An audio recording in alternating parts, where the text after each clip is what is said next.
Welcome to Part 4 of The Wine Merchant. Visit brooksaudiobooks.com for an awesome collection of unique, full-length audiobooks. And be sure to subscribe to be notified when new books are released. Chapter 10. The failure to uncover the secret of the Pit-Prop Syndicate affected Bostick more than he could have imagined. His interest in the situation was different from Gibbons. It wasn't driven by the intellectual excitement of solving a tough puzzle or the recognition that such a solution might attract. What truly mattered to him was the happiness of the girl he loved. Though he was not overly full of himself, he understood that any barrier between them would destroy everything that made life bearable for him. As he reclined with his eyes closed in the corner seat of a first-class compartment on the boat train from Calais, he replayed the details of his predicament for the 1000th time. Had Mr. Slatton put himself at risk of arrest or even hard labor, and did his daughter know about it? The worried, troubled expression he had seen on Madeleine's face on various occasions filled him with dread about those possibilities. But if it was true, was there more to it? Was her anxiety solely because of her father's danger, or was she at risk as well? Bostick pondered whether she could know something and not be in danger herself. In the eyes of the law, wouldn't that be considered guilty knowledge? Could she be charged as an accessory? If that were the case, he had to act quickly to save her. But how? He was tormented by a sense of helplessness, because he had no idea what the syndicate was truly up to. To help Madeleine, he needed to understand the conspirators' actions, but he had come up short. He had failed, and Gibbons had failed, and neither they nor Letham had offered any viable suggestions for discovering the truth. There was, of course, the matter of the changing of the number plates. A skilled detective could likely make sense of that. Bostick realized that even without Gibbons' help, he lacked both the desire and the confidence to face his dilemma. He had been mulling over this question for weeks, and the more he thought about it, the more he felt compelled to take action, namely, to see Madeleine, present his concerns to her, and ask her to marry him so they could escape from it all. However, there were serious drawbacks to this plan. Chief among them was the fear that if he stumbled, it could have irreversible consequences. She might not listen to him at all, or she might be upset by his suggestion that she and her father were in danger. She could very well decide not to leave her father precisely because he was at risk. And then there was the more probable possibility that she simply wouldn't want him because she didn't have feelings for him. Bostick was lacking clarity, and it troubled him. Once he set his mind to something, he was hard to deter, but he often took his time to reach a conclusion. In this situation, where so much hinged on his choice, his uncertainty was almost painful. Mechanically, he got off at Gare du Nord, crossed Paris, and boarded the Southern Express at Quai d'Orsay. He continued to grapple with his problem, and it wasn't until he was nearing his destination that he came to a decision. He would stop worrying about further investigations. He would see Madeleine, tell her everything, and leave his fate in her hands. He arrived at Bastide Station in Bordeaux, then took a taxi into the city, where he checked in at the Girondin Hotel. After a night's rest, the following day he had lunch, and then took a taxi out to the clearing. He left the taxi on the main road and walked down the lane and past the depot until he reached the manager's house. The door swung open, and there stood Miss Slatton. When she saw her visitor, she froze for a moment, dismay flashing in her eyes as a deep flush rose to her cheeks, then quickly faded, leaving her pale and drawn. "Oh," she breathed, her voice barely above a whisper. "It's you." She remained at the door, as if some overwhelming emotion had paralyzed her. Bostick had already removed his hat. "It is I, Miss Slatton," he replied softly. "I've come from London to see you. May I come in?" She stepped aside, allowing him entry. "Of course," she replied, clearly striving to sound welcoming. "Please come in." He fidgeted with his coat in the hallway, and by the time he entered the drawing-room, she had regained her composure. She began to speak rather breathlessly, covering common topics. At first, he matched her light tone, but as he tried to steer the conversation toward the reason for his visit, she skillfully cut him off.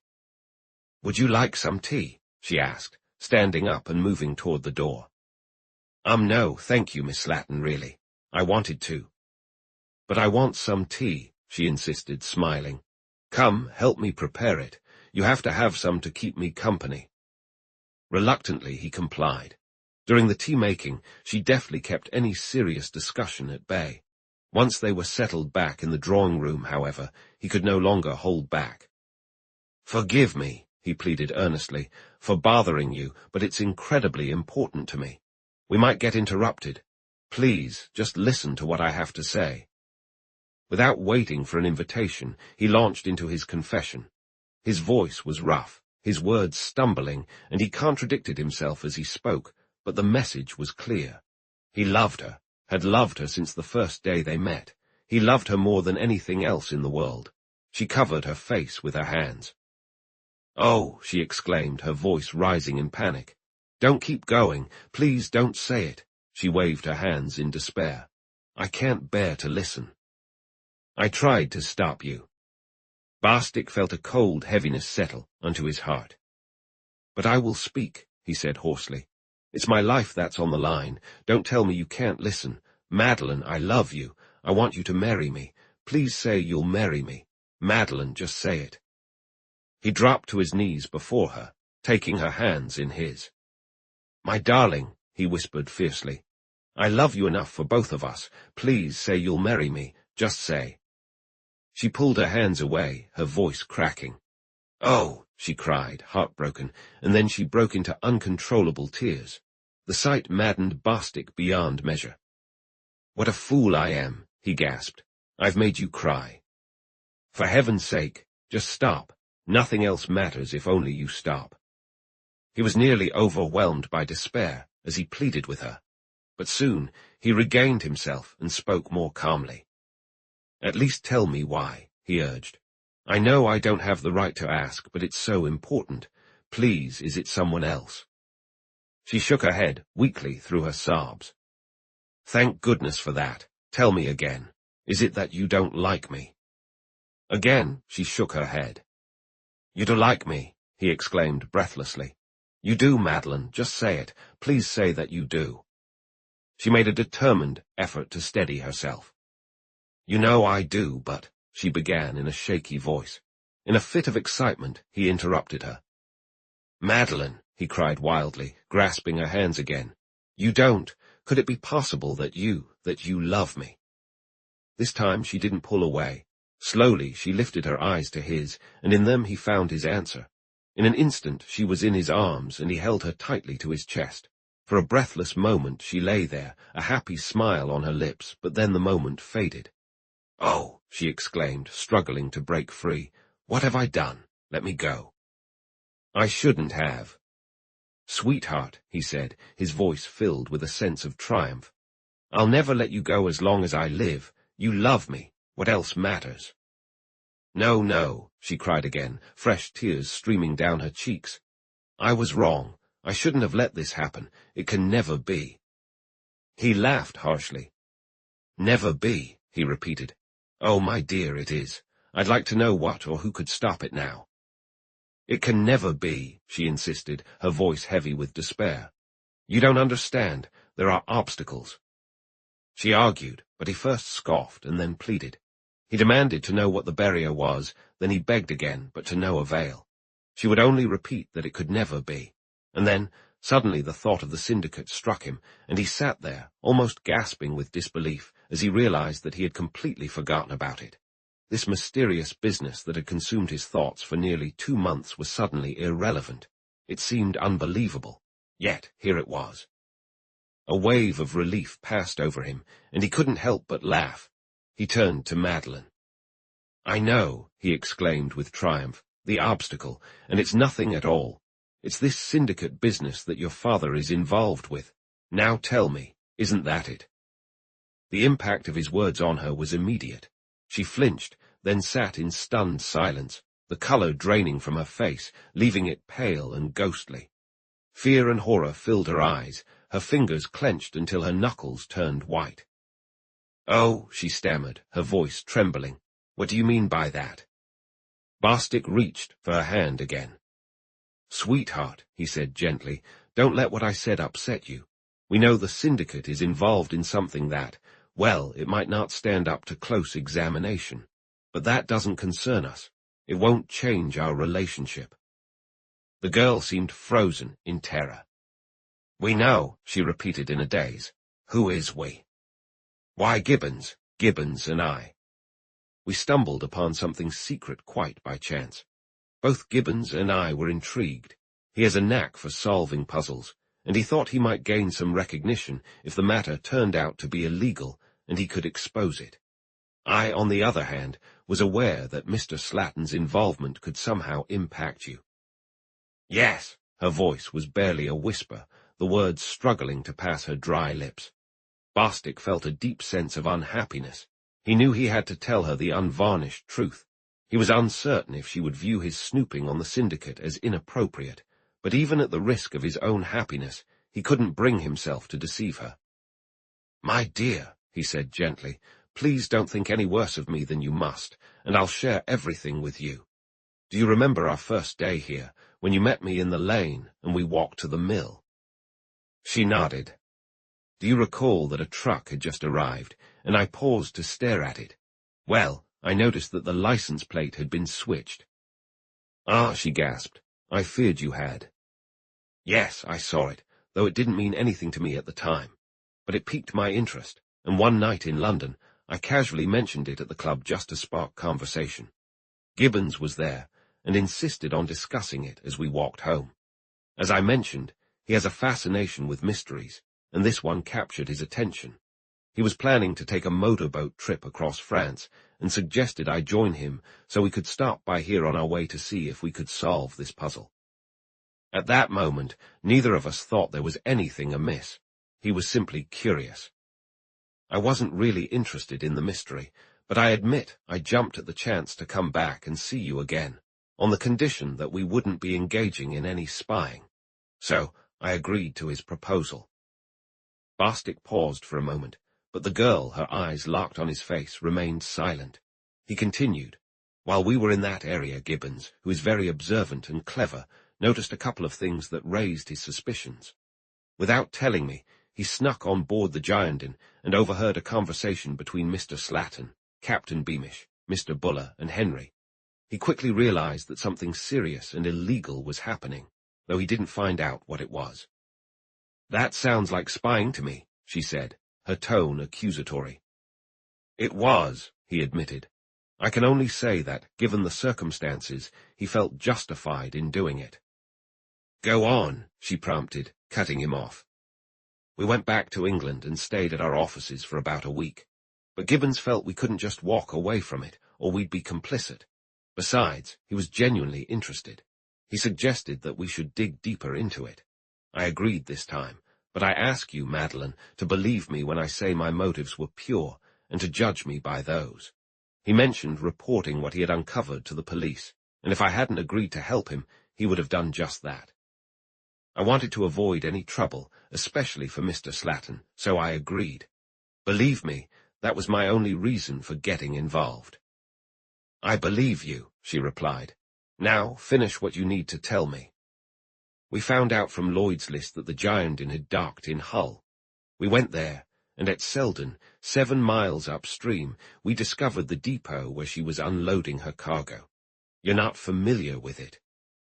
She shook her head. It's quite similar to this place, just a wharf and a shed, with a fenced-in area between the river and the railway. We followed every lead and conducted all the investigations we could think of, yet we uncovered absolutely nothing. Unfortunately, that's the worst part of it. Gibbons is frustrated by our lack of progress and seems determined to alert the authorities. Oh, the girl exclaimed, waving her hand dismissively. Why can't he just leave it alone? It's none of his business. Bostick shrugged. That's what he claimed, at least. I had a hard time convincing him to wait, but he has agreed to hold off, and we've got a month to come up with our plan. I rushed over to tell you, and to ask you to marry me right away and escape with me to England. Oh, no, no, no, she protested, raising her hand as if to fend off the suggestion. What about my father? I thought about him too, Bostick replied. We'll explain everything to him, and he'll be able to get out before things get messy." She was silent for a moment, before asking if Gibbons had any clue about what was happening. He mentioned something about smuggling brandy, but it was just a theory. There was no evidence to support it. Brandy smuggling. Oh, if only that were the case. Bostick looked at her in astonishment. "That wouldn't be as bad as what I feared," she continued, responding to his expression. "And that was, please trust me, Madeleine." "I do trust you, and I will share everything I know. It's not much. I was worried they were printing and distributing counterfeit money." Bostick's surprise was genuine. "Counterfeit money?" he echoed in disbelief. "Yes, English Treasury notes. I suspected they might be printing them here and shipping some to England with each trip of the Girondin. It was something I overheard that made me suspicious. But like you, it was purely a hunch. I had no proof." "Please tell me more," Bostick urged. "It was last winter when the nights got dark early. I had a headache and decided to rest for a few minutes in the other room, the dining room, which was in darkness. The door that separated this room from the next was nearly closed, but not quite. I must have dozed off, for I suddenly became aware of voices nearby, even though I hadn't heard anyone come in. I was about to call out when a particular phrase caught my ear. I hadn't intended to eavesdrop, but I found myself staying quiet for a moment. Do you understand? Of course, it was only natural. Captain Beamish was speaking. He had just wrapped up a sentence, and I caught only the last few words. "So that's a profit of £6,750, he said, with a loss of £50 on the props, and the rest netted over the other. Not bad for one trip." "Good heavens!" Bostick exclaimed, sounding astonished. "No wonder you stopped." I was puzzled about what it all meant, and while I sat there unsure of what to do, I heard my father say, "Was there any trouble planting the stuff?" Captain Beamish replied. "Archer says no, but then Archer is Archer. He's putting it in small batches, 10 here, 20 there, 50 somewhere else. I don't think he's sent out more than 50 at a time, and he claims he's just learning the ropes and will be able to establish better connections to sell it." Then Mr. Buller chimed in, and what he said disturbed me greatly, making me think, "Mr. Archer is a remarkable man," he added, his horrible fat chuckle echoing. "He would manage to plant stuff right under old Nick's nose, even with the whole CID watching." I felt confused and somewhat horrified, and I didn't wait to hear more. I quietly slipped away, not wanting to be caught listening. Even then, I didn't grasp that anything was amiss, but the very next day, as I walked through the forest near the lane, I saw Henry changing the numbers on the lorry. He didn't notice me, and he had such a sneaky, secretive demeanor that it was clear this wasn't a joke. Putting the pieces together, I sensed something serious was happening, so that night I asked my father what it was. "Well done," Bostick said, with genuine admiration. But it was no use. At first he brushed it off, but when I pressed him, he revealed that he had been forced into an endeavor against his will, something he despised and was eager to escape. He told me to be patient, that we would get away from it soon enough. Yet, as time went on, I grew disheartened. Whenever I brought it up again, he always deflected, insisting we just needed to wait a little longer. "And that's when you thought of the counterfeit notes." "Exactly, but I had no real proof. It just seemed to fit the eerie words I had overheard. Spreading money in denominations of 10s, 20s, or 50s just seemed." A sudden noise from the hall interrupted her, and Madeleine paused to listen. "Father," she whispered, her voice tense, "don't say anything." Bostick barely had time to nod before the door swung open, revealing Mr. Slatton on the threshold. For a moment he scrutinized his daughter's guest, a blend of doubt, surprise, and annoyance flickering across his face. Then he stepped forward with an outstretched hand and a wry smile. "Ah, it's the esteemed Bostick," he exclaimed. "Welcome once more to our humble home, and where is brother Gibbons? Surely you didn't come without him." Bostick stiffened at Mr. Slatton's tone, but managed to respond politely. "I left him in London. I had some business that brought me to this area, and since I was in Bordeaux, I thought I'd take the chance to visit you and Miss Slatton." Mr. Slatton nodded in response, and their conversation grew more general. As soon as it felt courteous, Bostick stood to leave. Mr. Slatton protested, but Bostick was firm. Mr. Slatton became increasingly cordial, and soon the two men strolled together across the clearing.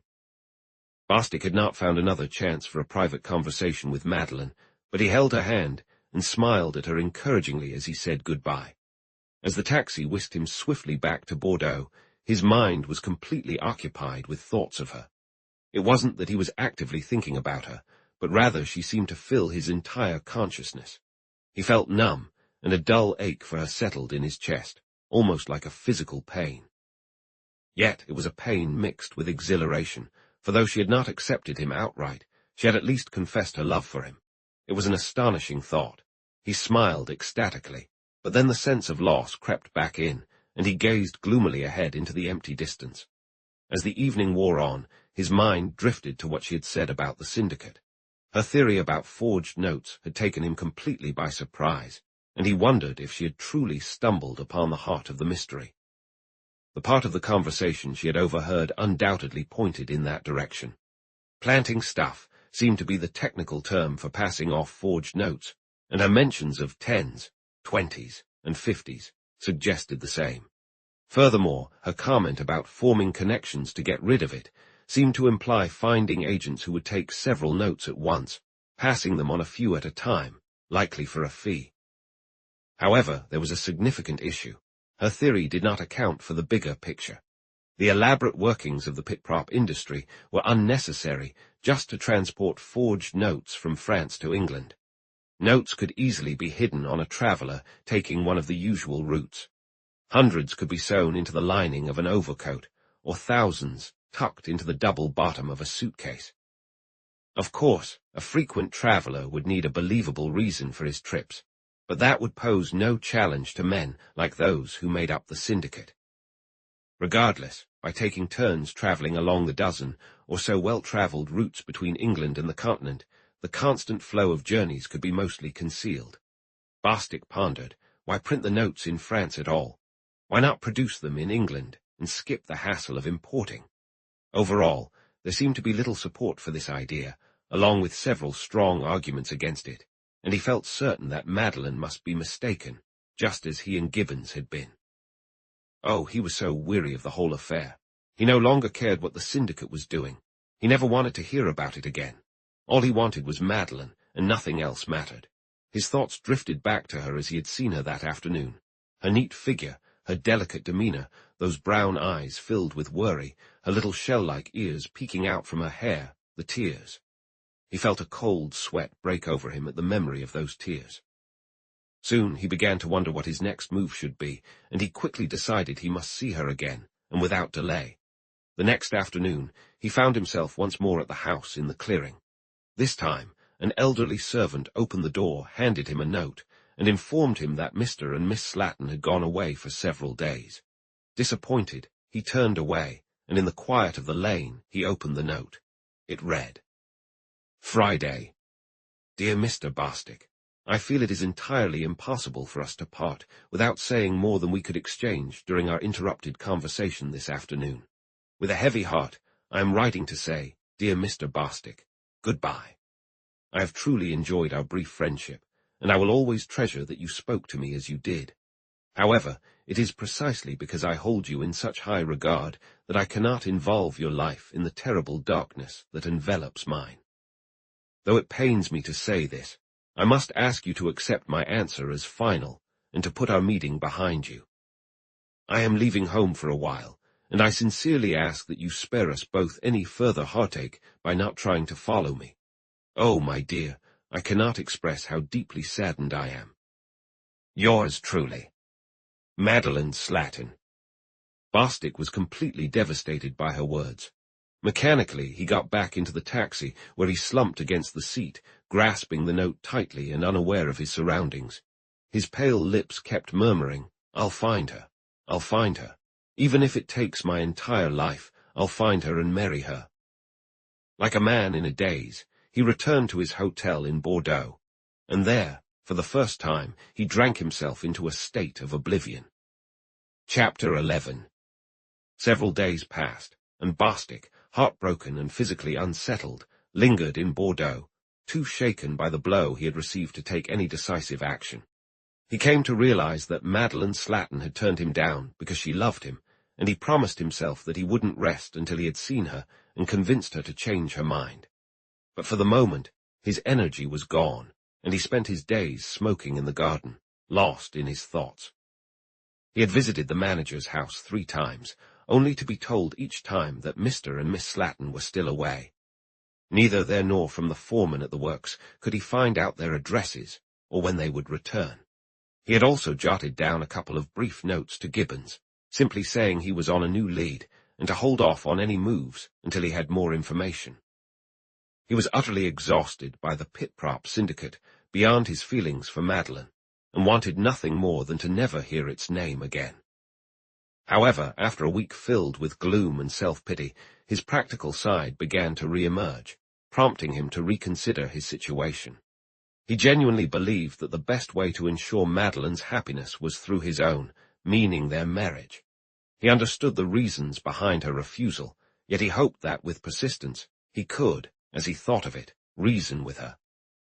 Her apparent flight from him, however profound her absence seemed, suggested that she might be unsure of her ability to resist him, and this gave him a glimmer of hope amidst his troubles.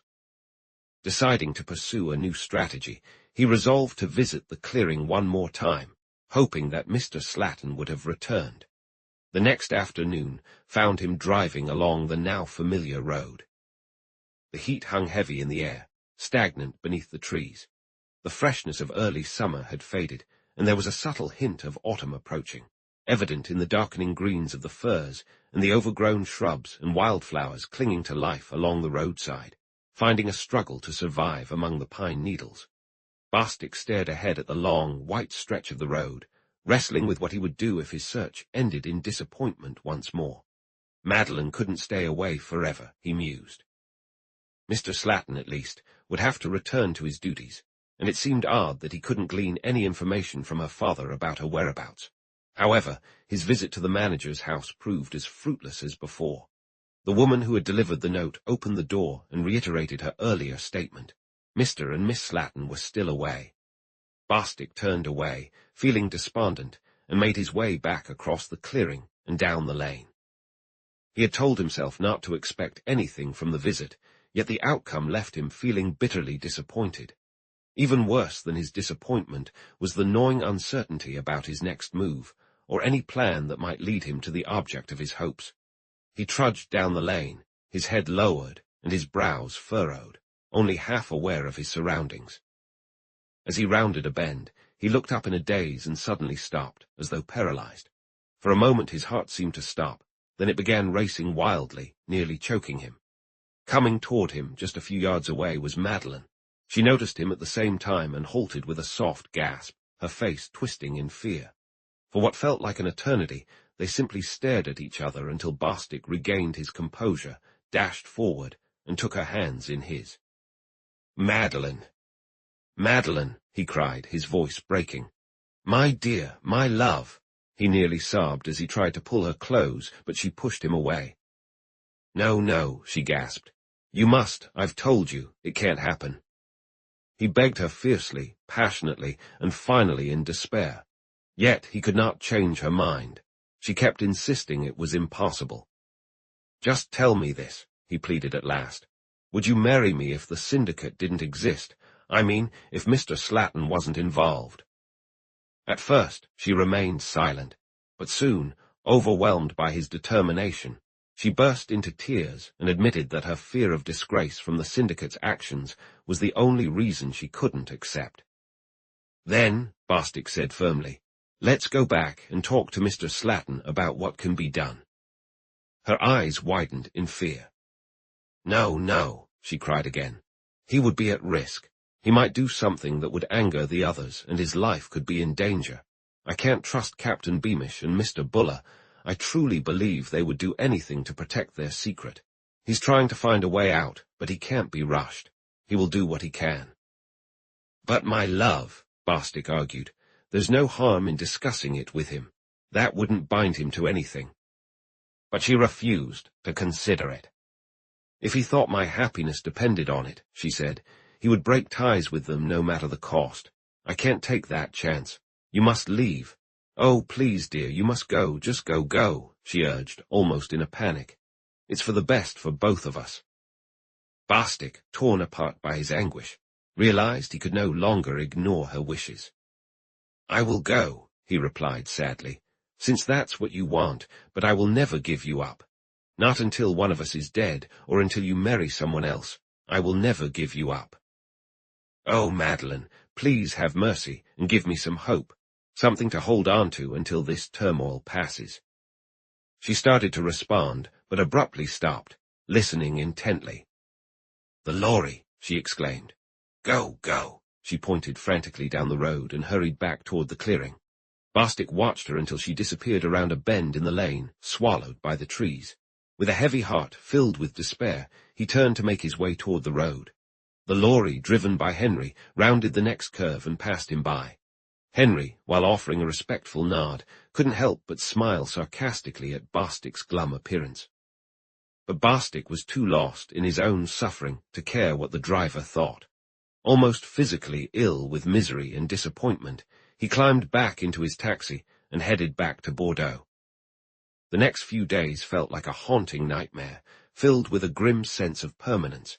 He moved through life like a man in a dream, burdened by a shadow that felt almost real, like a condemned criminal awaiting execution.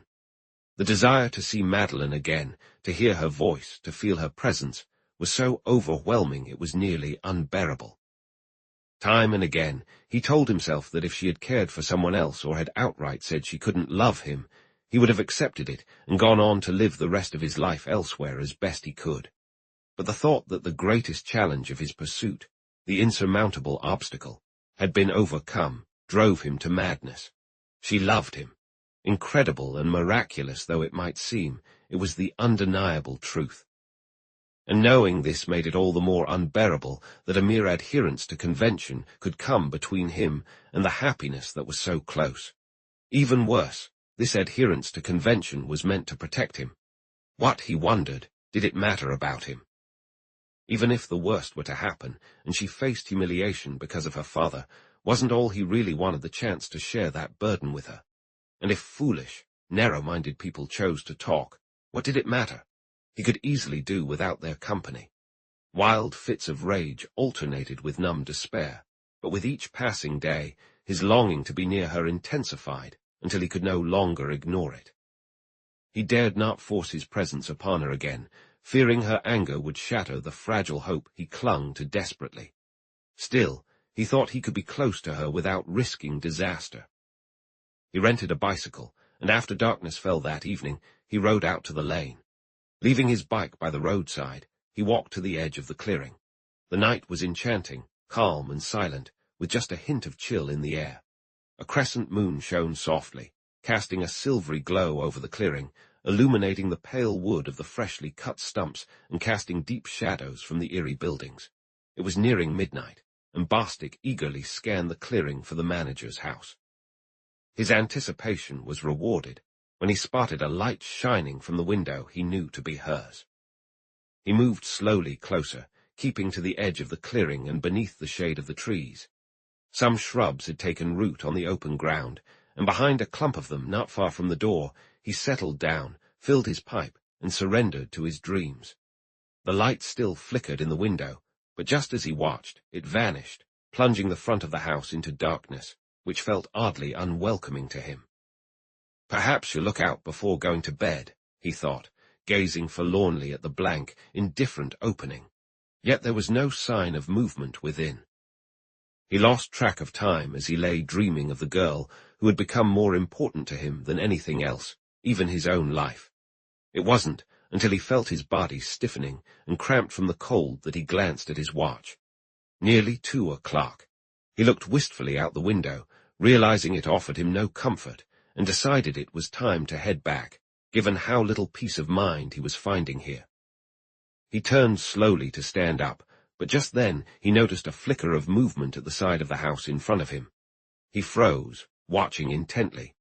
To his astonishment, he saw Mr. Slatton slip out through the side door, hurry to the shed, unlock a door, and vanish inside. The way the manager glanced around anxiously before stepping out into the open, coupled with his furtive demeanor, made Bostick's heart race as he wondered if he was on the verge of uncovering some secret about this seemingly innocent place. Following an instinct he couldn't ignore, he rose from his spot in the bushes and quietly made his way across the lawn toward the door Mr. Slatton had entered. It was locked, and the entire area was shrouded in darkness and silence. If he hadn't just witnessed that strange behavior, he would have thought the place abandoned. Clearly, something secretive, perhaps even sinister, was happening inside, and for the moment he forgot all about Madeleine, consumed with the urge to discover its nature. He stealthily circled the shed, trying each door and peering through every window, but found nothing. Everything remained locked and dark, and despite focusing all his attention, he could hear no sounds. Once he completed his circuit of the building, he hesitated, uncertain. Should he leave while he still could, or stay and watch for Mr. Slatton? Slatton's unexpected return, possibly with a few of his accomplices, left Bostick wondering whether to confront him at the door or to wait until he emerged. He preferred the latter approach, but as he considered it, he realized it might be wiser to keep his knowledge to himself for now. Just as he decided to slip into the shadows, he heard the manager's low, harsh voice say, "Hands up, or I'll fire." Whipping around, Bostick found himself staring down the barrel of a small, menacing pistol. Instinctively, he raised his arms, and for a moment the two men stood frozen, puzzled by each other. Then Mr. Slatton lowered the gun and attempted a laugh, nervous, shaky, and devoid of any real joy. His lips curled into a smile, but his eyes remained cold and full of malice. "Good heavens, Bostick, you gave me quite a shock," he exclaimed, making a clear effort to sound light-hearted. "What on earth brings you here at this hour? I apologize for the welcome, but one must be cautious in this neighborhood. It's known for its bandits." Bostick was not usually quick to respond in tense situations. He often realized too late what he should have said or done. However, this time, a sudden flash of inspiration struck him. He saw a way to explain his presence, ease the manager's suspicions, and maybe even make his case regarding Madeleine. He managed a smile in return. "Sorry for the surprise, Mr. Slatton. I've been trying to find you for days to discuss something quite delicate. I came out late this evening, hoping to catch you once Miss Slatton had gone to bed, so we could talk privately. But in the dark, I tripped and hurt my knee. I waited for it to feel better and ended up feeling too embarrassed to go back to the house. Imagine my surprise when, just as I was about to leave, I saw you coming down to the shed, and I decided to follow you in hopes of catching your attention." He didn't expect Mr. Slatton to believe him, but whatever the manager thought privately, he showed no signs of doubt. "I'm relieved your trip wasn't in vain," he replied politely. "Actually, my neuralgia kept me from sleeping, and I realized I had left my bottle of aspirin here, where I brought it this morning for that very reason. It seemed worth the effort to come back for it." As he spoke, Mr. Slatton pulled a small vial half-filled with white tablets from his pocket and held it up for Bostick to see. It was now Bostick's turn to feel skeptical, but he managed to murmur polite regrets as convincingly as he could. "Let's go back to my office," the manager suggested. "If you want a private conversation, we can do it there." He unlocked the door, stepped inside first, and turned on a lamp at his desk. After relocking the door behind Bostick and quietly slipping the key into his pocket, he sat down at the desk, gestured for Bostick to take a seat, and offered him a box of cigars. Bostick noticed the windows were covered with heavy blinds, ensuring that no one could see into the room, and the light couldn't be spotted from outside. The door was securely locked behind him, and Mr. Slatton had the key as well as a revolver in his pocket, while Bostick was unarmed. Moreover, Mr. Slatton was the larger and heavier of the two, if not the stronger. Although his words and demeanor suggested friendship, the cold hatred in his eyes betrayed his true intentions. Bostick quickly realized he was in genuine danger, and he understood that if he wanted to leave that room alive, he would have to rely on his own cleverness. But he was no coward. and he didn't forget to limp as he crossed the room, nor did his hand tremble as he reached out for a cigar. As he stepped into the glow of the lamp, he noticed with satisfaction that his coat was dusted with bits of moss and leaves. He deliberately brushed them off, trying to show the other man his composure while also hoping to draw attention to the signs of his fall. Concerned that a casual conversation might allow his clever opponent to gain the upper hand, he quickly moved to the main topic without giving the other man a chance to speak. "I must say, Mr. Slatton," he began, "I am quite in your debt for agreeing to meet with me. However, the issue I wish to discuss is so delicate and confidential that I believe any precautions against eavesdroppers are entirely warranted." He spoke somewhat formally at first, but as his interest in the matter grew, he became more conversational. "The first thing I have to share may not be easy for you to hear, but it is crucial, almost a matter of life and death for me. I have come to love your daughter, Mr. Slatton, very deeply and sincerely." Mr. Slatton frowned slightly, though he didn't seem taken aback. He simply acknowledged this with a small nod. Bostick continued, "While this in itself may not be of much significance to you, there is more to my confession that holds great weight, and it is this second point that truly matters in our conversation. Madeleine, sir, has assured me that my feelings for her are reciprocated." Again, Mr. Slatton didn't respond except for a small nod, but his expression had become anxious and troubled. "Understandably," Bostick went on, "I asked her to marry me, but she chose to decline." Given the admission she had just made, I was taken aback by how vehemently she refused. I pressed her for the reason, but she stubbornly refused to share it. Then an idea popped into my head, and I asked if she was worried that your association with this syndicate might lead to unhappiness. At first, she remained silent, unwilling to respond, but eventually, through persistent questioning, and only when she realized I knew far more about the situation than she did, she admitted that was indeed the issue. To be perfectly honest, and I believe it is better to be straightforward, she lives in constant fear of your arrest, and she won't marry me because she is afraid that if it happens, she might bring disgrace upon me. Mr. Slatton did not move during this exchange, except for the fact that his face paled, and the cold menace in his eyes took on an even more vindictive glare. Then he responded slowly. "I can only assume, Mr. Bostick, that your mind has become momentarily unhinged, but even with that excuse, you can't truly believe I'm going to sit here and listen to such nonsense." Bostick leaned forward. "Sir," he said earnestly, "I give you my word of honor and sincerely ask you to believe that I come to you as a friend. I have a stake in this. I sought this meeting for Madeleine's sake. For her benefit and hers alone, I want to discuss the best way to resolve this situation." Mr. Slatton stood up abruptly. "The best way to resolve this situation," he declared, no longer hiding the hatred in his voice, "is for you to leave and never show your face here again.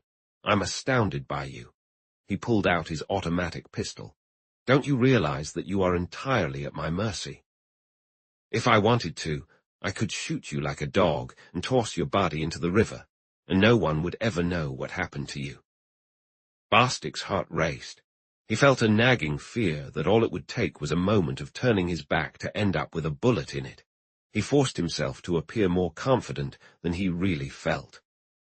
"On the contrary, Mr. Slatton," he said calmly, "you're the one who's at our mercy. I fear you don't fully understand the situation. Yes, you could shoot me right now, but doing so would seal your fate. It'd mean the gallows for you and prison for your accomplices. And what would happen to your daughter then? I assure you, I'm not as naive as you think. With the knowledge I have, do you really believe I would put myself in your hands unless I was certain I was safe?" His confidence seemed to have an effect. Slatton's face paled, and he sank heavily into his chair. "I'll listen to what you have to say," he said roughly, still gripping his weapon tightly. "Then let me start from the beginning. Do you remember that first evening I was here, when you were kind enough to supply me with petrol? You were right when you told Captain Beamish and Mr. Buller that I noticed the change in the lorry's number plate. I did." Mr. Slatton flinched slightly, but remained silent, prompting Bostick to continue. I found it intriguing, though at the time it didn't tell me much. Later, I happened to mention it in passing, and Gibbons, who loves puzzles, overheard. He proposed that I join him on his trip to see if we could figure it out. You, Mr. Slatton, also told your friends that even if I had noticed the lorry, you were certain that neither Gibbons nor I had seen anything suspicious at the clearing. You were mistaken there. Although we couldn't pinpoint what was happening at the time, we suspected it was something illegal. Finally, Slatton seemed to grasp the weight of the situation.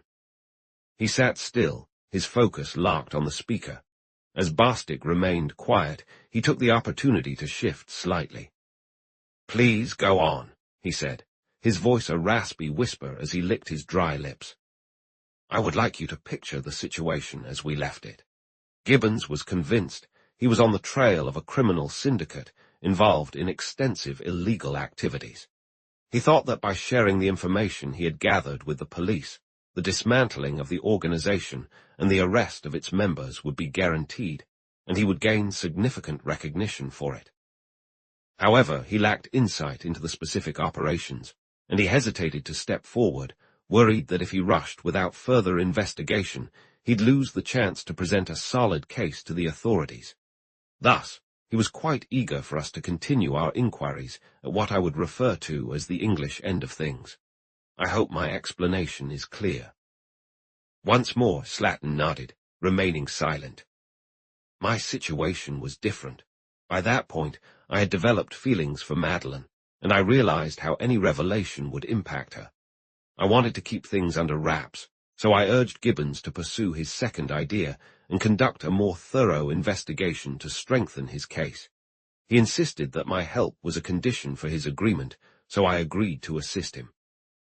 Mr. Slatton now appeared pale, listening intently to the visitor with a sense of urgency. Bostick recognized what he had always suspected, that the man was weak and somewhat cowardly, and he started to believe that his bravado would see him through. I won't bore you with all the details of our search. It's sufficient to say we discovered what we needed. We traveled to Hull, identified the wharf at Selden, became acquainted with Benson, and observed the activities there. We learned everything about Archer and how he handled your goods, as well as Morton, who was keeping an eye on us, and whom we cleverly outwitted. I don't take credit for it. All the credit goes to Gibbons. I admit we didn't pick up on some of the finer details of your plan, but the main points are clear enough to secure a conviction. After a moment to let his words sink in, Bostick continued. Then we faced a dilemma that had troubled us before. Gibbons was eager to go to the authorities with his story, but I wanted to keep things quiet for Madeleine's sake. I won't recount our argument, but eventually we reached a compromise. Gibbons agreed to hold off for a month.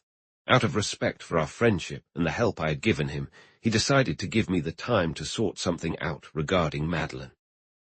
Mr. Slatton, nearly half that month has passed, and I'm no closer to a resolution. The manager wiped the beads of sweat from his pale forehead. Bostick's calm, assured demeanor, which exuded neither bravado nor intimidation, had clearly affected him. He was visibly frightened, and seemed to believe it was no longer worthwhile to pretend he didn't understand. As Bostick had hoped, he appeared to think that making peace would be his best option. "So no one else knows, just the two of you?" he asked, a sly look darting across his face. Bostick could see what he was thinking and leaned into the bluff once more. "Not quite. It's just us who know right now. However, we've taken reasonable precautions." Gibbons drafted a full statement that we both signed, which he sent to his banker with clear instructions. Unless he comes to claim it in person by a certain date, the banker is to turn it over to Scotland Yard. If anything were to happen to me, Gibbons will go straight to the yard. And if something were to happen to him, our document would still reach them. We made sure to indicate in it that if either of us were to vanish, it would imply murder would be added to the other charges. That was all it took. Mr. Slatton sat there, defeated and completely intimidated. To Bostick, he seemed to transform before his eyes into a much older man. For several moments, silence hung in the air until the other finally spoke. "What do you want me to do?" he asked, his voice trembling and barely above a whisper.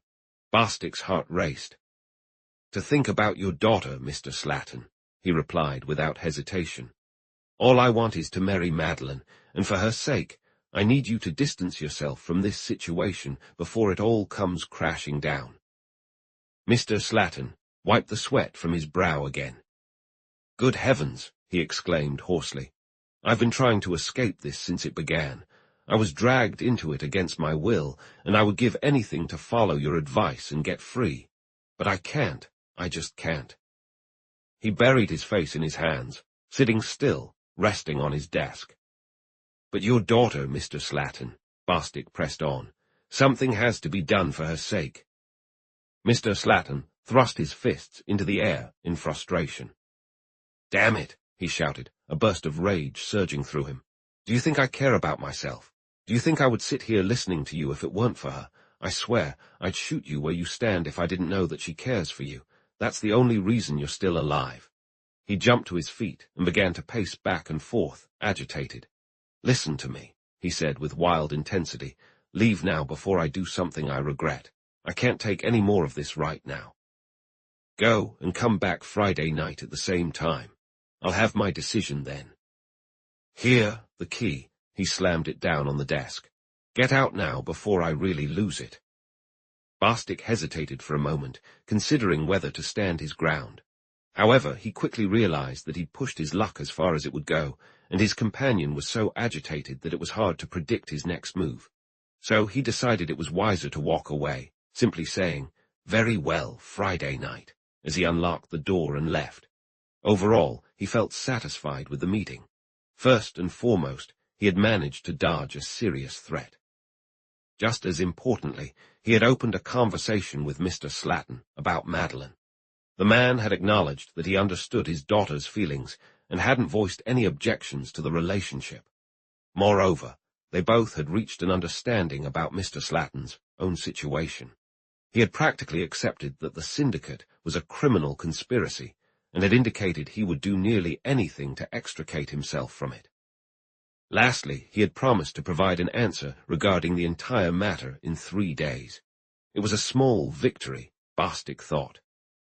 On the other hand, he had also alerted the manager to the danger, which could lead him to warn his accomplices, potentially allowing them all to slip away from the trap that Gibbons wanted to ensnare them in. In that moment, he had unwittingly become complicit in their wrongdoing. Even though he had evaded immediate danger, he had placed both himself and Gibbons in very real jeopardy. It wasn't unlikely that the gang would decide to eliminate the 2 men whose knowledge posed a threat to them, hoping to intimidate the bank manager into relinquishing the letter they believed he had. Bostick had concocted this letter on the fly, and he would have felt a lot more at ease if he were certain it actually existed. He decided to write to Gibbons right away and get him to make it happen. A lot, he thought, depended on Slatton's character. If Slatton was weak and cowardly, he might just try to save himself and let the others fall into the trap. This was especially likely if he had suffered at their hands, as he suggested.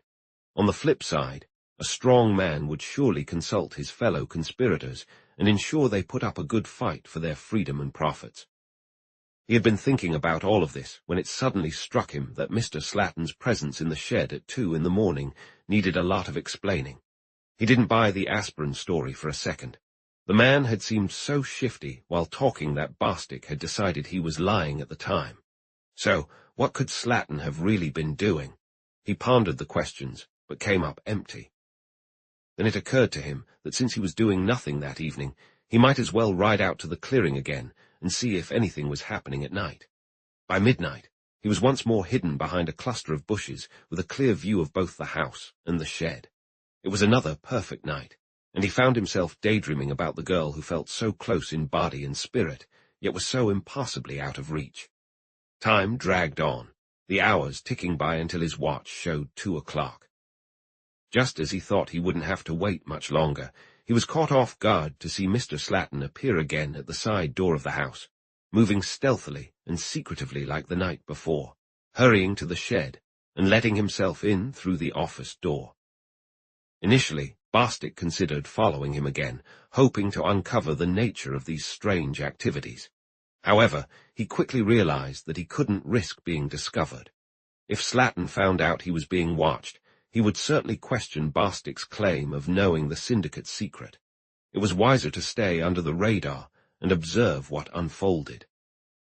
The only notable occurrence was that about 15 minutes later, the manager exited the shed, and with the same air of secrecy, returned to his house, slipping in through the side door. Bostick was so intrigued by the entire situation that he decided to visit again the following night. He did, and once again he witnessed Mr. Slatton's furtive walk to the shed at 2 in the morning, followed by his equally quiet return at 2:15. No matter how hard he racked his brain over the mystery of these late-night visits, Bostick could devise no explanation. What could possibly bring the manager to the sawmill for 3 nights in a row? He couldn't imagine it had anything to do with the Pit-Prop business. If the Girondin had been in, he might have suspected smuggling again, but she was currently at Selden. No, it definitely didn't fit with smuggling. Even less did it suggest counterfeit note printing, unless Bostick's heart raced as a new thought crossed his mind. What if the notes were printed right there at the mill?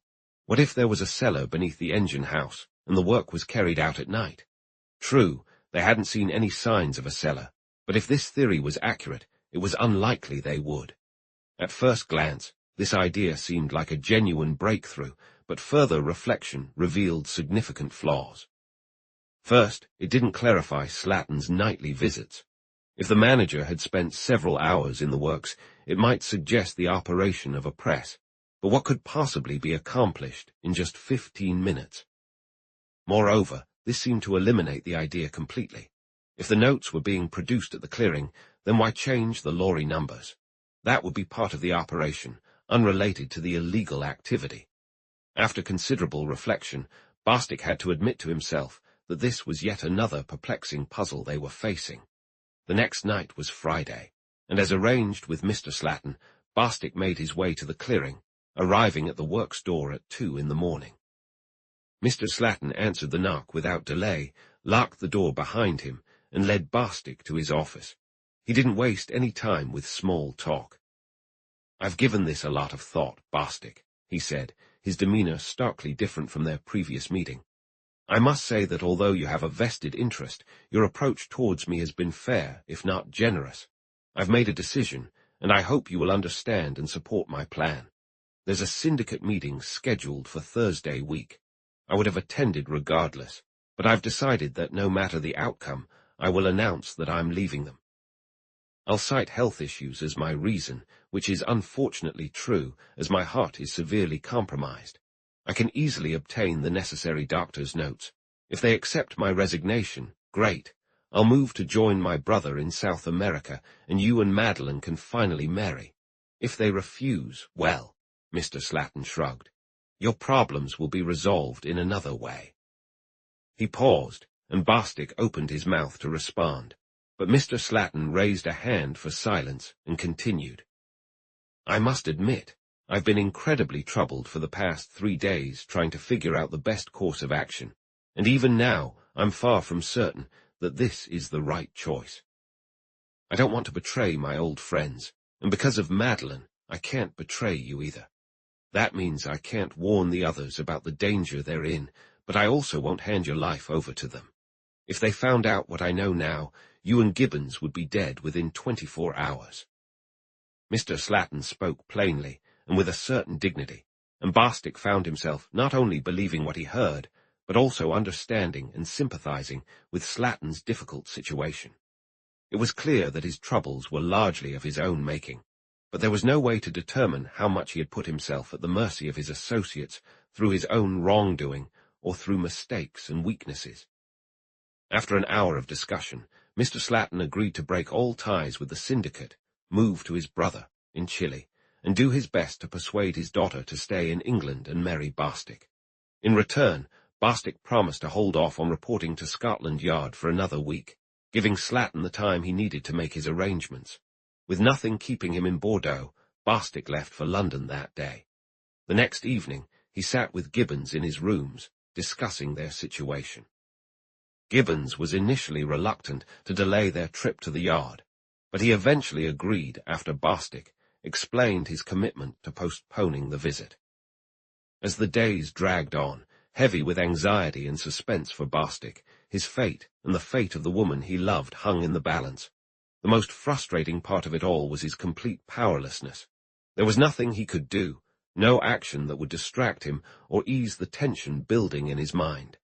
As each day passed without change, his distress only deepened. After a week of worry and frustration, he was nearly beside himself. So much so that he had stopped going to his office altogether, held back only by the realization that if he forced his way back to Bordeaux to see Madeleine, he might ruin any hope he had left. It had been 4 days since Mr. Slatton mentioned that the syndicate meeting was supposed to happen, and only 3 days remained before his friends were set to share their story at Scotland Yard. What if he didn't hear anything in those 3 days? Would Gibbons agree to postpone again?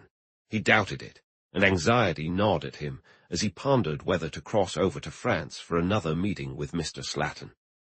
While he sat with the morning newspaper in hand, the news was closer than he realized. He flipped through the pages absently, barely registering the headlines as his eyes skimmed over paragraphs. Then he came across one titled Mystery of a Taxicab. With little interest, he began to read, but it didn't take long for his demeanor to shift. He shot to his feet, staring at the column in horror. His face drained of color, and his pipe fell from his mouth to the floor. Gripping the newspaper tightly, he dashed down the stairs of his flat, taking them 2 at a time, and called for a taxi, directing the driver straight to Scotland Yard. Chapter 12. About 15 hours before Bostick's call at Scotland Yard, around 8 o'clock the night before, Inspector Trammell of the Criminal Investigation Department was relaxing in the sitting room of his small house in Brixton. George Trammell was a tall, somewhat stocky man in his mid-40s, with heavy, clean-shaven features that might have seemed dull if not for a pair of sharp blue eyes. He was what one would call a reliable officer, not exceptionally brilliant, but methodical and persistently dedicated to his work. He had a knack for picking up on small clues and an impressive ability to follow up on them, which brought him close to genius. In short, while he might be a bit slow, he was already considered one of the most effective and trustworthy inspectors at the yard. After a long day on the job, he sighed with relief as he picked up the evening paper, settling into his easy chair for a well-deserved break. However, his moment of peace was short-lived. Just as he made himself comfortable, the telephone rang. He was needed back at the yard immediately. Cursing quietly to himself, he called out to his wife with the news, grabbed his waterproof coat, and hurried out the door. The streak of fine weather had finally ended, and the evening was noticeably unpleasant, even for mid-September. The wind had been gusty and wild all day, and now a steady drizzle was beginning to pour, whipping against the grimy buildings and swirling in gusts around the street corners. Trammell walked briskly along the wet pavements, and in just a few minutes he arrived at his destination. His chief was waiting for him. "Ah, Trammell," the chief greeted him. "I'm glad you went out. A case has come up that I need you to handle, a suspected murder. A man was found dead in a taxi at King's Cross." "Yes, sir," Trammell replied without showing much emotion. "Do we have any more details?" "None yet, just that he's dead, and they have the taxi at the station. I've asked Dr. Horton to come over, so you two need to get there as quickly as you can." "Yes, sir," Trammell said again, then promptly left the room. His preparations didn't take long. He just needed to arrange for a couple of plainclothes officers and a photographer with a flash setup to join him, and grab a handbag from his room that held his notebook and a few other essentials. He ran into the police doctor in the corridor, and with the others already waiting, the 5 men headed out of the building and caught a car to the station. "Do you know what the case is about, Inspector?" Dr. Horton asked as they navigated through traffic. The chief mentioned a suspected murder, a man found dead in a taxi at King's Cross. That's all I've got. "How did it happen?" "Not sure, sir. The chief didn't provide any specifics." After exchanging a few comments about the dismal weather, conversation between the two dwindled, and they, like their companions, settled into a subdued silence, watching the rain-soaked streets and the hurried pedestrians on the slick sidewalks. All 5 were irked at being summoned out, having been looking forward to a quiet evening at home. They made good time and reached the station in just a few minutes. A constable recognized Trammell. "They've moved the taxi to the carrier's yard on the west side of the station, sir," he informed Trammell. "Follow me, and I'll show you where it is." The officer led them to a covered area behind the parcels office, where the delivery vans from the shops came and went. In one corner, under the shelter, and surrounded by a small group of men, stood the taxi. As Trammell and his companions drew nearer, a police sergeant stepped away from the group and approached them. "We haven't touched anything, sir," he said. "When we discovered the man was dead, we didn't even move the body." Trammell nodded. "That's right, Sergeant. This appears to be murder, I take it." "Seems that way, sir. The man was shot." "Shot? Do we know anything about the killer?" "Not much, I'm afraid, sir. He got away on Tottenham Court Road, as far as I can tell, but you'll hear what the driver has to say." Again, the inspector nodded, as he made his way to the vehicle. "Here's Dr. Newman," the sergeant continued, gesturing to a sharply dressed little man who looked every bit the doctor. "He was the closest medical professional we could find." Trammell turned politely to the doctor. "Unfortunate to be called out on a night like this, doctor," he said. "The man is dead, I gather. Was he already gone when you arrived?" "Yes, but only just. The body was still warm." "And the cause of death?" "Since I couldn't do anything, I didn't move the body until you Scotland Yard gentlemen examined it, so I can't provide a professional diagnosis. However, there is a small hole in the side of the coat over the heart." The doctor spoke with a slightly important tone. "A bullet wound." "Definitely a bullet wound." Inspector Trammell picked up an acetylene bicycle lamp one of the men had brought and pointed its beam into the cab. The body lay slumped in the back corner seat on the driver's side, the head tilted back against the cushions, crushing the grey Homburg hat into a limp shape. The mouth and eyes were open, features twisted in apparent agony. The face was long and oval, with dark hair and eyes, and a tiny black mustache with wax tips. A khaki-colored waterproof coat, open in front, revealed a grey tweed suit, and across the waistcoat shone a gold watch chain. Tan shoes adorned his feet. On the left side of the body, just over the heart, there was a small round hole in the waterproof coat. Trammell leaned down to smell the fabric. No scorched fabric, and no hint of gunpowder, he thought. He must have been shot from outside the cab. But he struggled to figure out how that could have happened in the busy streets of London. The hole seemed too far back on the body to indicate that the bullet had come in through the open window. The point was confusing, but Trammell quickly reminded himself not to start forming theories until he had gathered all the facts. After taking in the gruesome sight and committing every detail to memory, he turned to his assistant. "Get your flashlight ready, Kirby," he instructed. "Take photos from every angle you can. The constable will help you. In the meantime, Sergeant, fill me in on the case. What does the driver say?" "He's here, sir," the officer replied, gesturing toward a small, slight man wearing a leather coat and cap. The man had a pale, anxious face with sad, dog-like eyes that looked at Trammell questioningly as the sergeant brought him forward. "Please tell me what you know, driver." The man shifted nervously from one foot to the other. "It happened like this, sir," he began. He spoke earnestly, and to Trammell, who was skilled at quickly assessing people, he seemed to be a sincere and honest individual. "I was driving down Piccadilly from Hyde Park Corner, looking for a fare, and when I reached just past the end of Barn Street, 2 men hailed me. One was this man who's dead, and the other was a big, tall bloke. I pulled up to the curb and they got in. The tall guy said, 'King's Cross.' I started off towards Piccadilly Circus and Shaftesbury Avenue, but when I reached Tottenham Court Road near the corner of Great Russell Street, one of them said through the intercom, 'Let me out here at the corner of Great Russell Street.' I pulled over, and the tall guy got out and stood on the curb, talking to the other one.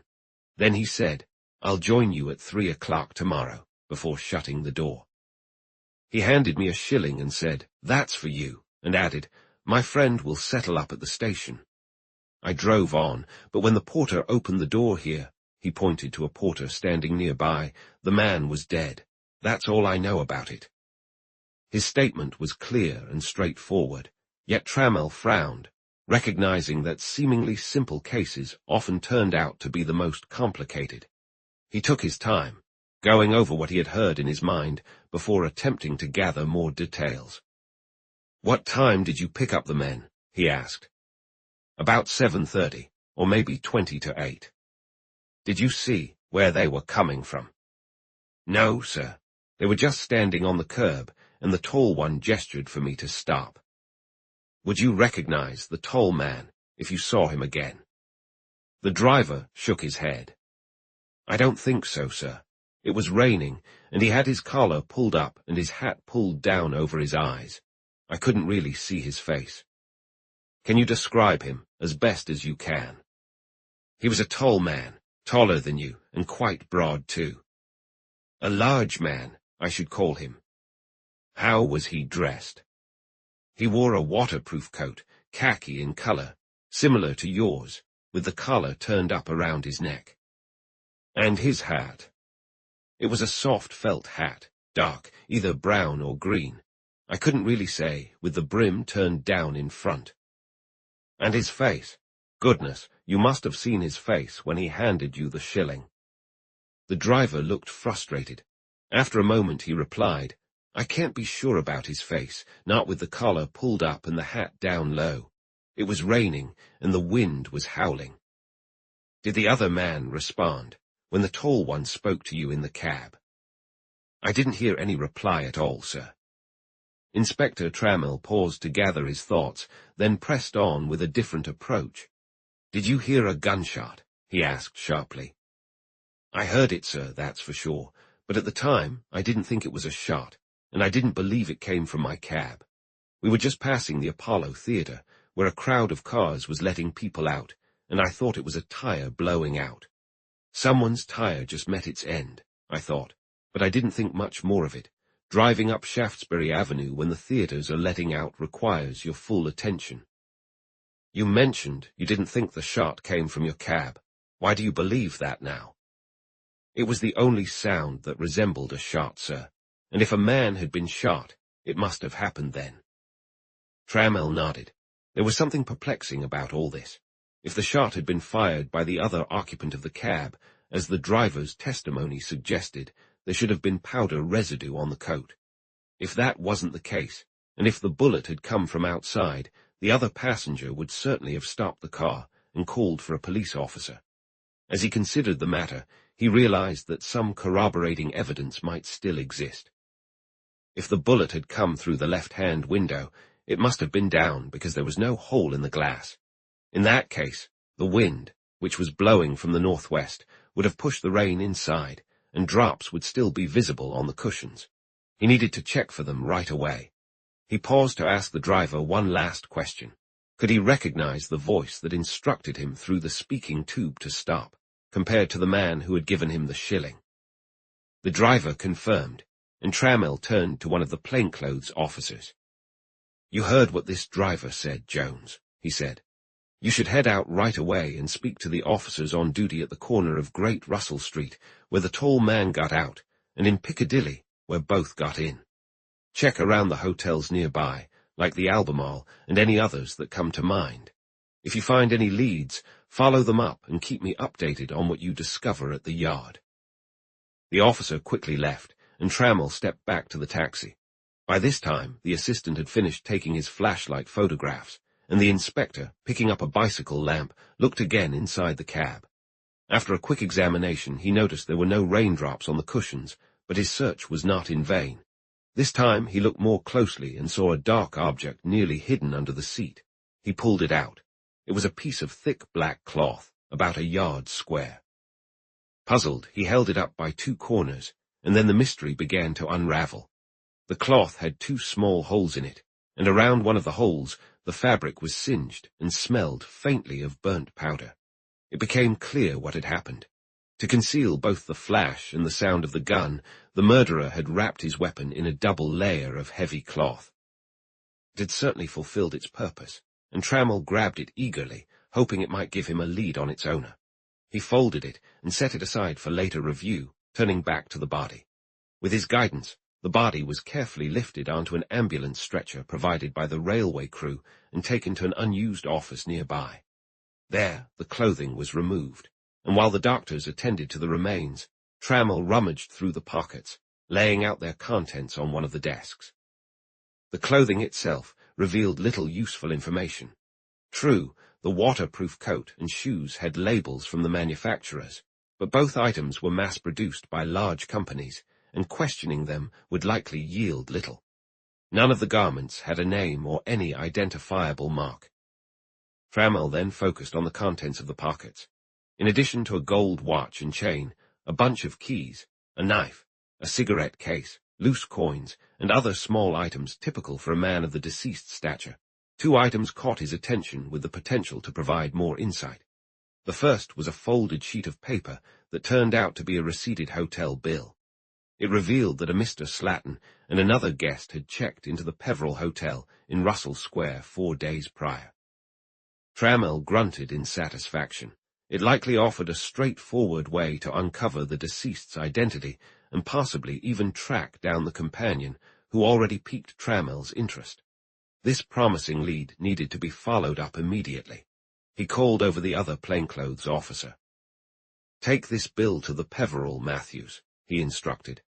"Find out if the dead man is Mr. Slatton, and if you can, look into his companion too. If I don't find anything better here, I'll catch up with you, but keep the yard updated about your moves regardless." Before Matthews left, Trammell inspected the second item. It was a small wallet, but it turned out to be quite underwhelming. Inside were 2 £5 Bank of England notes, 9 £1 notes, and 3 10-shilling Treasury notes.